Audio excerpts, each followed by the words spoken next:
us where we lay. She wept, we put our work away. She chilled our laughter, stilled our play, and spread a silence there. And darkness shot across the sky, and once and twice we heard her cry, and saw her lift white hands on high and toss her troubled hair.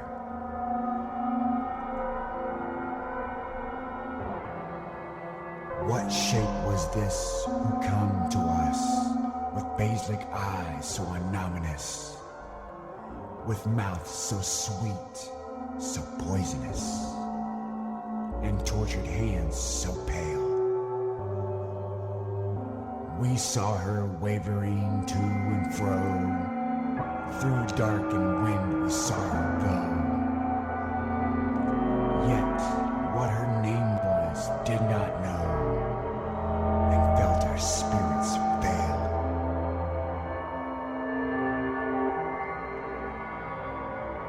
We tried to run away, but still, above we heard her sorrow thrill.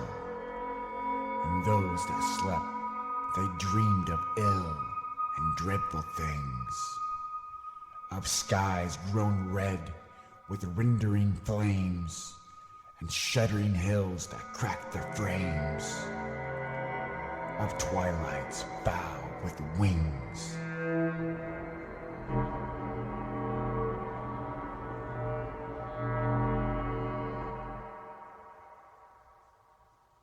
And skeletons dancing to a tune, and cries of children stifled soon, and over all a blood-red moon, like dull and nightmare sighs.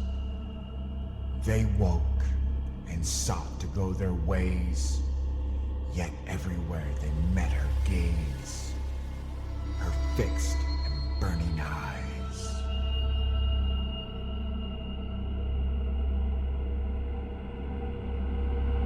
Who are you now? We cried to her, spirit so strange, so sinister.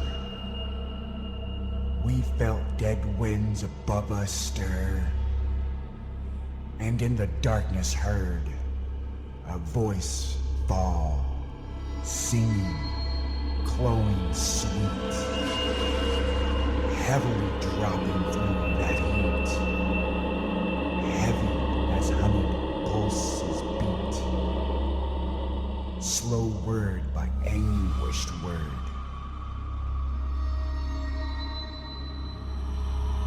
And through the night, strange music went, with voice and cry so darkly blent.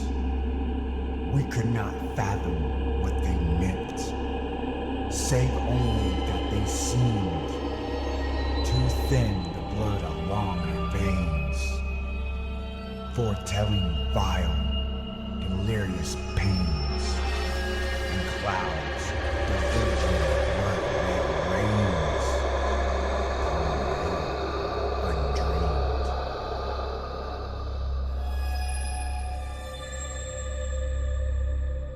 And this we heard: who dies for me, he shall possess me secretly.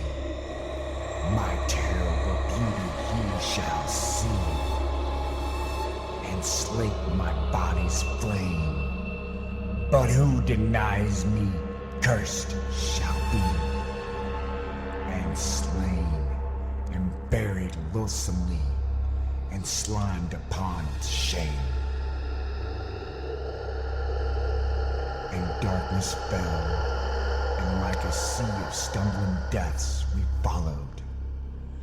We who dared not to stay behind.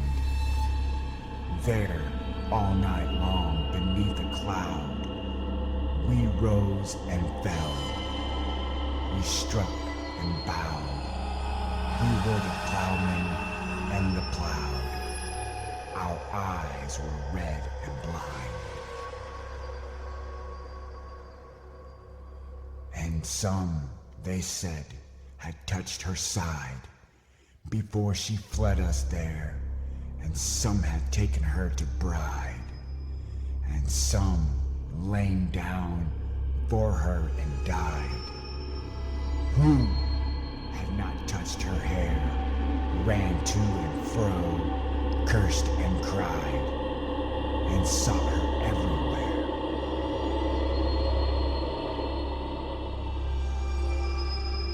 Her eyes have feasted on the dead, and small and shapely is her head, and dark and small her mouth, they said, and beautiful to kiss.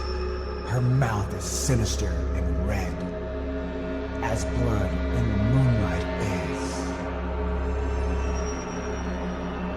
Then poets forgot their jeweled words, and cut the sky with glittering swords, and innocent souls turned carrion birds to perch upon the dead. Sweet daisy fields were drenched with death. The air became a charnel breath. Pale stones were splashed with red. Green leaves were dappled with blood, and fruit trees murdered in the bud. And when at length the dawn came green as twilight from the east, and all that having horror ceased, silent was every bird and beast, and that dark voice was gone. No word was there, no song, no bell, no furious tongue that dreamed to tell. Only the dead who rose and fell above the wounded men in whisperings and wails of pain, blown slowly from the wounded grain, blow slowly from the smoking plain, and silence fallen again. Until at dusk, from God knows where, beneath dark birds that filled the air, like one who did not hear or care, under a blood-red cloud, an aged plowman came along and drove his share through the flesh and bone, and turned them under to mold and stone all night long.